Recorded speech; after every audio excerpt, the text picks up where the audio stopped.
Welcome to the summary of The Gap and the Gain, the High Achiever's Guide to Happiness, Confidence, and Success, by Dan Sullivan and Dr. Benjamin Hardy, PhD.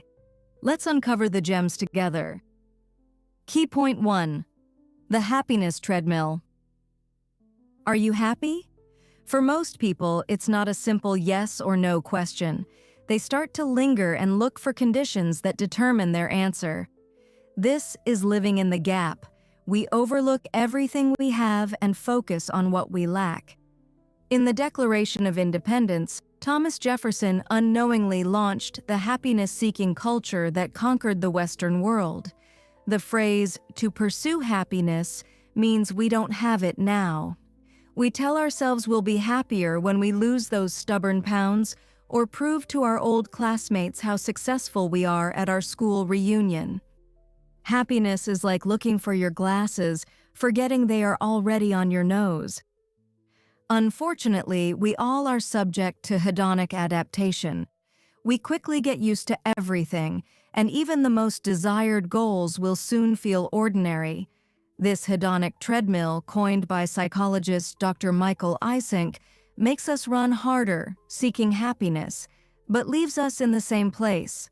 The gap and the gain concept, which Dan Sullivan used in his strategic coach program and now shares with the world, allows people to choose happiness instead of chasing it. So hop off your happiness treadmill into the gain mindset that will change your life. Stay tuned. At the end, you'll find an actionable to-do list to feel happy and thriving here and now. Key point 2. Do you want it or do you need it? Most think that success comes from confidence. However, in reality, it's the other way around. True confidence comes from the achievements we have already gained. Dr. Barbara L. Fredrickson, a social psychologist, introduced the broaden and build theory, which involves two key concepts. People in a state of gratitude and optimism see more solutions to a problem. This broadened mindset helps build new ideas, strategies, or even relationships. Hence, seeing and appreciating our gains can make us feel more confident and help us achieve higher peaks. For example, Dan Jansen, one of the most outstanding Olympic speed skaters, couldn't win gold until he changed his gap mindset to a gain one. Before his final race, he focused on gratitude, and surprisingly, he came first. Jensen's last race brought him his first gold because he wanted but didn't need to win. He allowed himself not to come first because he already felt happy, worthy, and successful. Unfortunately, people often act out of unhealthy attachment to something external like money, approval, or even love. In reality, it's a pain or unresolved issue they try to suppress or soothe with outside achievements. Ultimately, that's why it's so critical to understand why you need something and deal with that problem first.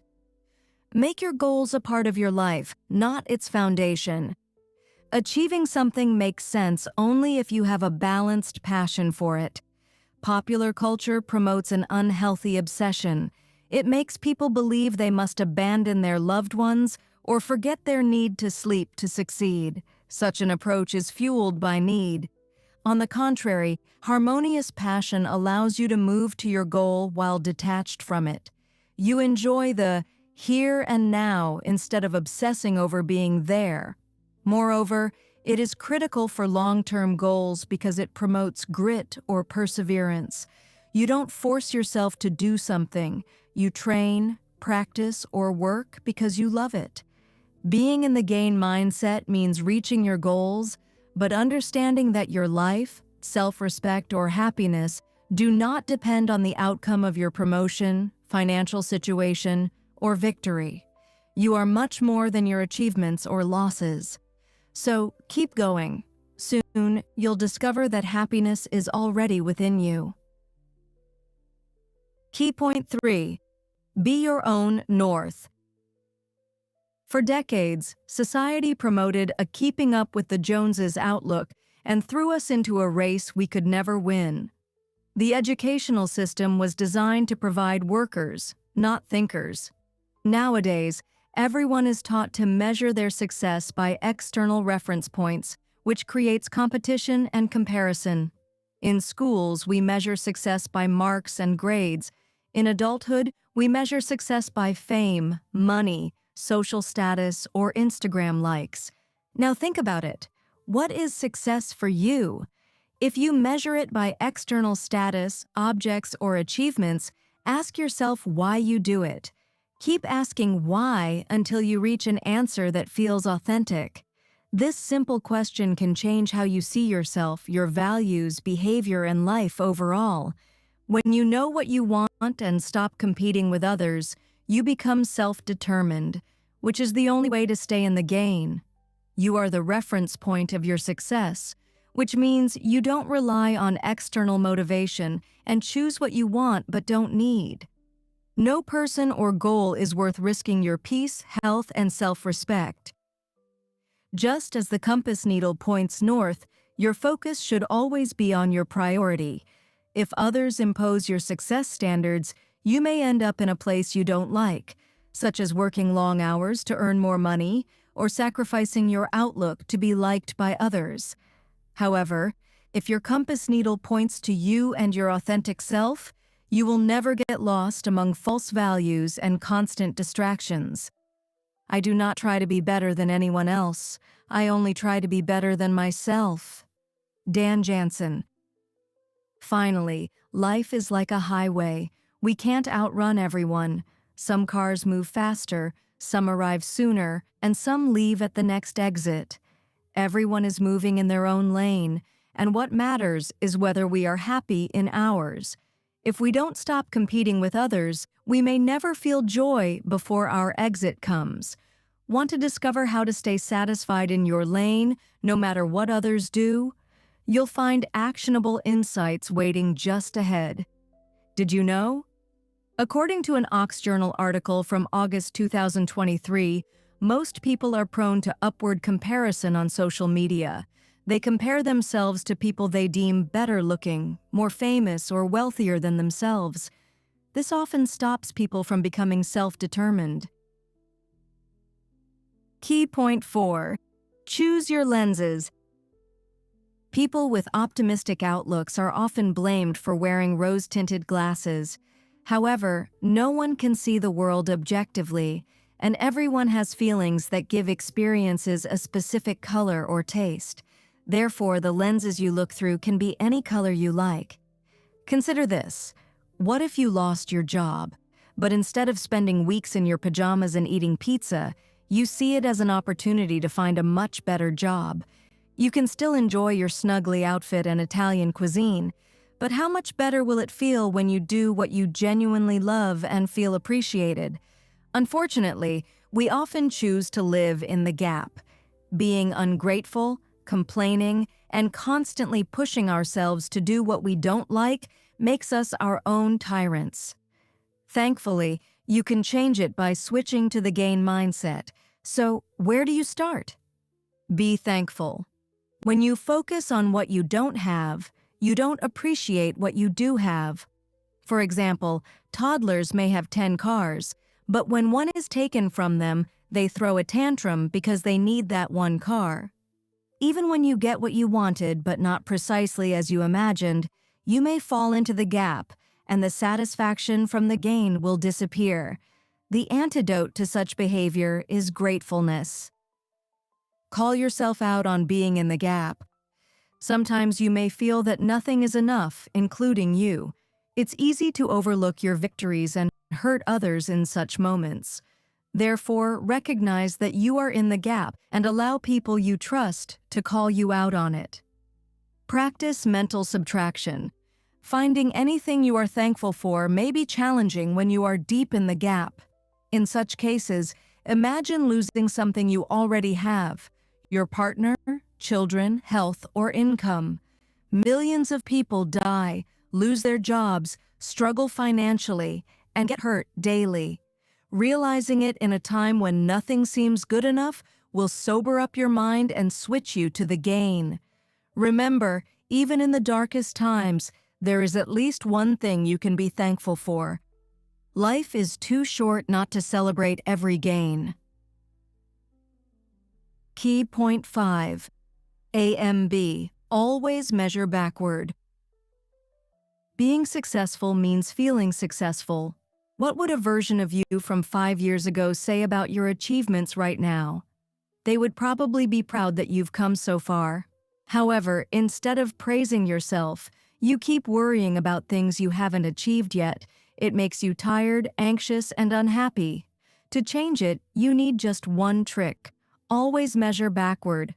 Unfortunately, human nature that quickly adapts to new conditions can prevent you from being in the gain. Automaticity allows you to go quite fast, from not knowing how to do something to doing it automatically, like using the bathroom when you're a toddler or driving a car in adulthood. With every new piece of knowledge, you become a different person, and your life changes. For instance, when you know how to drive, you can buy a car and commute faster, thus saving valuable hours. The problem is that you forget to praise yourself for learning and changing. You rarely turn your thoughts to the past and estimate how far you've come. Instead, you look at the person you are yet to become and focus only on what you haven't learned or done yet. A mind that is stretched by a new experience can never go back to its old dimensions. Oliver Wendell Holmes, Jr. An effective strategy to always stay in the gain is to estimate your progress regularly. The first step will be to assess your progress over 10 years, 3 years, 12 months, and 90 days. Use these 4 timeframes to answer the following questions. Where were you back then? What were you focused on? How did you measure success back then? How did it change? What do you know that you didn't know back then? What were your biggest lessons? How did your life improve over time? What are you proud of? The more specific you are about your achievements, the more quickly you will see your progress. Once you make it a habit, you only need to review your last 90 days. Doing this exercise consistently will help you see how successful and happy you are. You just didn't notice it before. To feel like a winner, remind yourself of your victories. Key point 6. Rewriting your past to create a better future. Being in the gain is more than looking only at the bright side. Not all experiences have that. It's about adopting change and dictating your next steps instead of bouncing off the events that happened.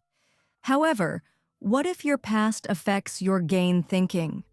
Our memories can involve many traumatic experiences that still affect our lives. People often say that you must let go of the past. But how can you do it if it's a part of who you are? After all, experiences usually shape you as a person. The problem is that you may forget that you are the one putting meaning into it. So instead of wondering why it happened and who you should blame, ask yourself how to use the experience for your benefit. Tell yourself, it happened to me to, then fill in the blank. It may have happened to make you stronger or kinder, to direct you to the job you love, or to build a relationship you always wanted. Whatever your past, your memories are never authentic. They change over time. You can avoid or ignore it, making it more painful, or you can see it as a story, retell it, laugh at it, and be grateful because it made you who you are now. Your vision of the future often depends on how you see your past. Ultimately, the past is like a coloring book. Over time, all you remember is the contour of the event, but you are free to fill it with any color you like. Start with the Experiences Transformer tool offered by Dan Sullivan. It involves a lot of journaling, so grab a pen, think of a specific experience, and answer the following questions. How can you use this experience to improve your life? What did it teach you about things you don't want? How has this experience changed your attitude and approach to the future? Which parts of this experience are you grateful for? Just like every person has light and darkness within them, so do their experiences. They have equal parts trauma and lesson. Your happiness depends on which you take and absorb. Try this. Here's your action plan to embrace the gain and create lasting happiness and confidence. List your wins daily. Dedicate 5 to 10 minutes each evening to write down 3 wins for the day. Reflect on why they mattered and how they moved you forward. Start noticing even the most minor victories as they build momentum. Plan tomorrow's gains. Instead of writing a long to-do list, jot down 3 meaningful outcomes you want to achieve the next day. Focus on results, not tasks. Create your personal success definition. Start a journal entry with the sentence, "I know I'm successful when..." Write down around 10 personal indicators of success that resonate with your values, not society's expectations. Optimize your evening routine. An hour before bed, put your phone aside, dim the lights, and prepare for restful sleep. Use this time to visualize the gains you want to achieve or ask your subconscious mind a question. Revisit your progress monthly. Set aside 30 minutes at the end of each month to review your journal. Compare where you are now to where you were at the start of the month. Celebrate your gains and recalibrate your goals if needed.